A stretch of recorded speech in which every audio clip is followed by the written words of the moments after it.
Hey guys, thank you for tuning in. This is Anthony Hendrickson, and I'm here to show you guys how to make YouTube videos the right way. You might be thinking, is there a wrong way? And yeah, there is a wrong way. If you don't believe me, go ahead and check out my YouTube channel, some of the older videos that I've done. I am a prime example of how to do YouTube videos the wrong way. If you really want to, you can look back at some of the older videos that I did on YouTube, and I was doing things that I was just posting on YouTube because I didn't know the difference. I didn't know that there was certain ways to shoot YouTube videos. I just thought it was for any video. It's not the case. And if you do look back on these, one, they're not very good. Two, there's not a lot of views. And there's a couple reasons for that. One, I wasn't doing it the right way. And two, my channel was not very large at all. It wasn't until I started to use this process that I'm going to actually share with you today to start getting traction. So at the end of the day, just goes to show you that you want to be doing the videos the right way. So that is why I'm going to share these tips and trainings with you today. As you'll notice, a lot of the videos that I did do the wrong way didn't have a lot of views, didn't have a lot of people, no eyeballs on them. So it wasn't until I got so frustrated, I put these videos out on a weekly basis and get no traction. It wasn't until after that when I started started to figure out the right way to make these. It wasn't until sometime later when I actually started doing tutorial videos, and that is actually what really gained traction and momentum for my YouTube channel.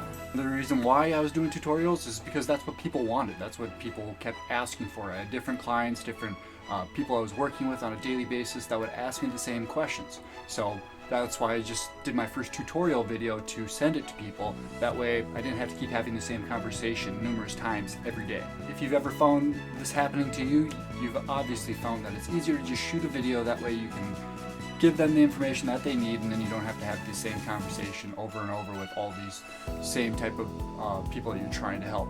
That was the turning point when I started doing those tutorials. So right when I started doing these tutorials is when I started to see massive growth, massive followers, massive people actually getting eyes on my video. Even though my channel's the same and I'm still the same, if you look back on those previous videos, the ones that I kind of did when I was first starting out, there's still no views on them, and I don't blame it one bit. But the other ones is actually the tutorial videos that actually take off. And this goes not only for YouTube, but it goes for all platforms that I've been posting them on. What I want to share with you today is all the mistakes that I made so you don't have to make them, and you can just start making YouTube videos the right way and hopefully be able to skip a lot of the frustration and other feelings that I had when first starting out making them. And that's what I want to show you today. I want to show you the 3 steps of how to make YouTube videos the right way. Alright, step number 1 is the tease. Now, no matter what kind of video, whether if it's a tutorial, whether it's a vlog, whether if it's just a live video, no matter what type of video you're making, you have to tease the end result. It's an entertainment-based video. Let them know that at the end there's some type of blooper or action or something that they want to stick around for. Really any type of highlight during the video, just to tease it a little bit to keep their attention. This is key to do right at the beginning, towards the start of the video. That way you keep their attention to the end. Because at the end of the day, YouTube is all about retention. You need people to watch your entire video. That's what retention means. If you tell people to stay around through the entire video, this is not only going to tell YouTube, but it's going to tell Google and every other search engine out there that this is valuable content that people want to watch. By doing this, they're going to rank it higher, and then therefore you're going to be seen more, so it's going to get out to more people. Ideally, if you are making tutorials, if you're just starting out, getting your channel going, one of the next videos that I'm going to do is actually about how to grow your YouTube channel fast. Now, this is just kind of an extension to what we're talking about today. At the end of the day, tutorial videos do the best just because that's what people are searching for on YouTube today. They're looking for answers to their questions and solutions to their problems. Note to self, we want to make sure that we tease something that's coming out later in the video. If it's a tutorial type video, you can tease them with that, such as how to make a YouTube video the right way. This will give your audience exactly what it is that they want to know, and that's going to ensure that they stick around for the entire video. If you do some type of speaking engagements or something like that, and you happen to mess up or make some type of error, you could always put that in. People love bloopers. If you say, check out this funny mistake that I made at my speaking engagement, that'll keep people around for longer. Hopefully that never happens to you, but I think we all know that we've all made mistakes once or twice. Step number 2 is actually engage. Now there's a couple different ways that we can define engage. The first way to engage is with your audience is give them what they want. Give them the answers to something that only you know, and not only you know, but it's also given in the direction that you want to give it. It doesn't matter what type of content you create, you're the expert.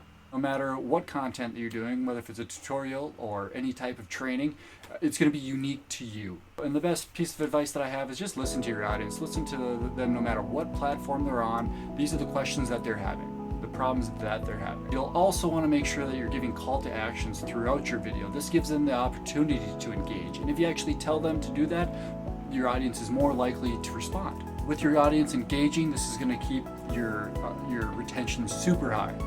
Another valuable tip that I want to share with you is the step-by-step. This actually really helps retention, such as the top 3 things that I want to give you in this video. Or you can also share insider information that you have that you want to share with them that they can only get from you. But this again is going to help your retention rate because they know they need to stay tuned with you because they can only get this information from you. Or also you can do some behind the scenes footage, stuff that they're only going to see behind the scenes when you're actually live doing the shot. So step number 3 that I want to share with you is ask your audience. Now this is twofold, and there's a couple things that I do at the end of every video just to ensure that after people are done watching my video or my tutorial that they don't forget about me, forget about my channel, forget about everything that they just consumed. After all, we know that there are millions of different results on YouTube.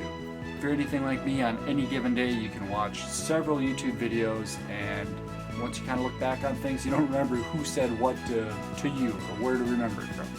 Now the key here is for people to watch you over and over again, keep coming back to your channel, keep consuming your content, that way they remember who you are.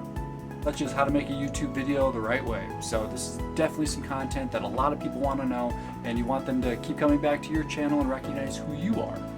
Now there's a couple different types of ask as well, and the first one is going to be your ask call to action. You want to make sure that with this conversion call to action that you're directing towards people so that way they become your followers, your fans, and they want to actually consume any type of content you come out with across any and all platforms.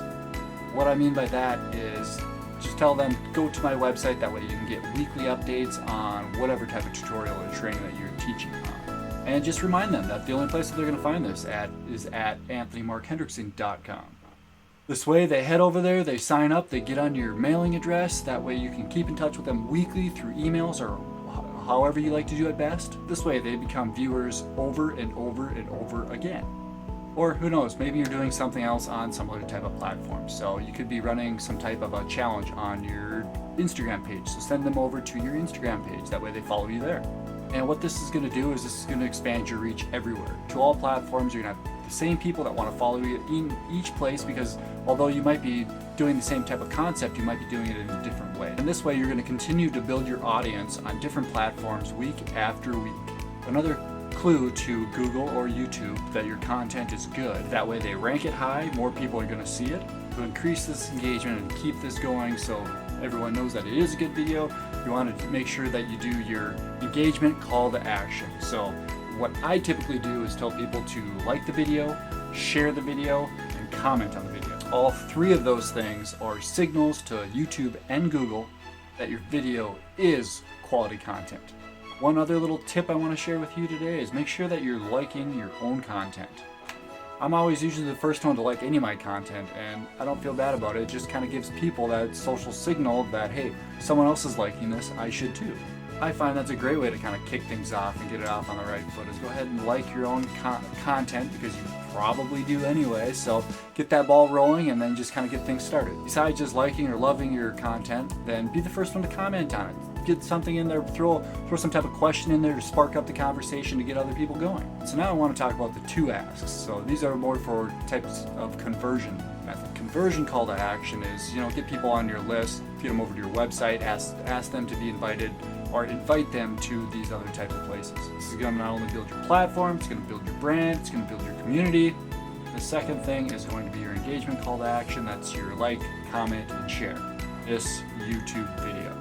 And funny enough, that's what I'm going to ask you to do right now. If you like this video, feel free to comment on it and share it. Those are pretty much all the tips and all the training that you need to start making YouTube videos the right way. Feel free to comment below with your YouTube channel. I'll go over and I'll check it out. thank you all so much for watching. Once again, this is Anthony Hendrickson. I'll see you on the next video. Okay, bye-bye.